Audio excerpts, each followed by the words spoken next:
চাপৰৰ উচ্ছেদক লৈ আমচুৰ হুংকাৰ। অমানৱীয় উচ্ছেদ বন্ধ নকৰে তেতিয়াহ'লে জংগী আন্দোলন কাৰ্যসূচীও আমি ঘোষণা কৰিম।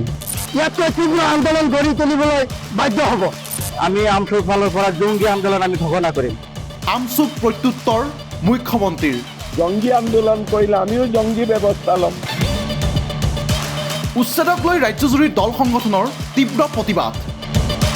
উচ্ছেদৰ বিৰোধিতাৰে ৰাজপথলৈ ওলাই আহিল আমচু নেমচু অসম সংখ্যালঘু সংগ্ৰাম পৰিষদকে ধৰি বিভিন্ন দল সংগঠন। উচ্ছেদক অমানৱীয় আখ্যা দি সাব্যস্ত কৰিলে উত্তাল প্ৰতিবাদ।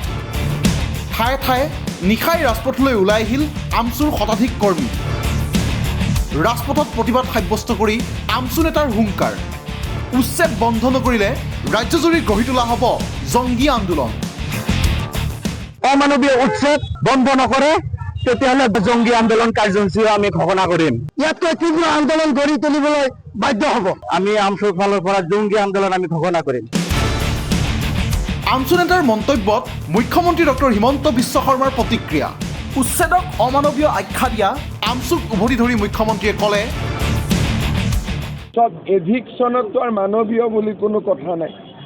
নটিচ দিয়া হয়, নটিচ দিয়াৰ পিছত যদি কোনোবা আঁতৰি নাযায় সেইটোতো মেচিন দিয়ে ভাঙিব। গতিকে তাত আৰু মানৱীয় উচ্ছেদৰ ডেফিনেশ্যনটো কি আছে? আকৌ সাংবাদিকে সুধিলে মুখ্যমন্ত্ৰীক। আমচুৱে কালি কৈছে যে আপুনি গণতন্ত্ৰৰ ভাষা বুজি নাপায়, যাৰ কাৰণে তেওঁলোকে এই উচ্ছেদৰ বিৰুদ্ধে জংগী আন্দোলন কৰিবলৈ বাধ্য। লগে লগে মুখ্যমন্ত্ৰীৰ উত্তৰ, আমচুৱে জংগী আন্দোলন কৰিলে লোৱা হ'ব জংগী ব্যৱস্থা। জংগী আন্দোলন কৰিলে আমিও জংগী ব্যৱস্থা ল'ম, ইমানে কথা। এতিয়ালৈকে শান্তিপূৰ্ণ আন্দোলন কৰি আছে, আমি শান্তিপূৰ্ণ ব্যৱস্থা লৈছোঁ। তেওঁলোকে জংগী কৰিলে আমিও জংগী কৰিম। এক প্ৰকাৰে আমচুক সকিয়নি প্ৰদান কৰি মুখ্যমন্ত্ৰীয়ে দিলে স্পষ্ট বাৰ্তা। শান্তিপূৰ্ণ আন্দোলন কৰিলে লোৱা হ'ব শান্তিপূৰ্ণ ব্যৱস্থা, আৰু যদিহে জংগী আন্দোলন কৰে তেন্তে তাৰ বিৰুদ্ধেও লোৱা হ'ব জংগী ব্যৱস্থা।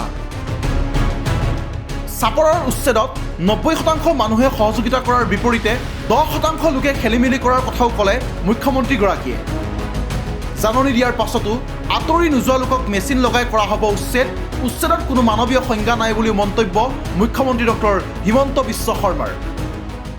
90% মানুহে সহযোগিতা কৰিছে, কাৰণ সেই অঞ্চলটোত এই উচ্ছেদৰ পিছত তাত যদি আমি উদ্যোগীকৰণ কৰিব পাৰোঁ, সমগ্ৰ বিলাচীপাৰা চাপৰ অঞ্চলৰ ৰাইজ উপকৃত হ'ব।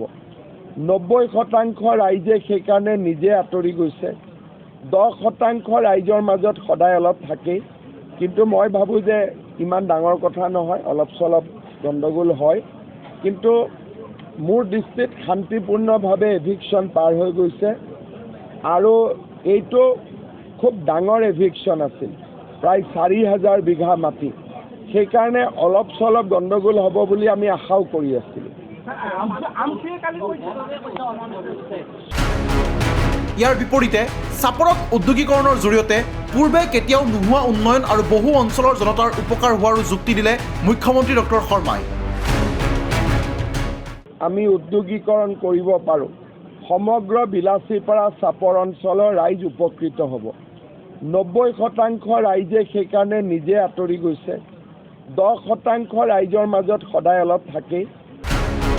মুঠৰ ওপৰত মুখ্যমন্ত্ৰীৰ স্পষ্ট মত, ৰাজ্যত অবৈধ দখলকাৰীৰ বিৰুদ্ধে উচ্ছেদ চলিবই। অবৈধ দখলকাৰীৰ বিৰুদ্ধে দয়া নাই, ক্ষমা নাই ৰাজ্য চৰকাৰৰ।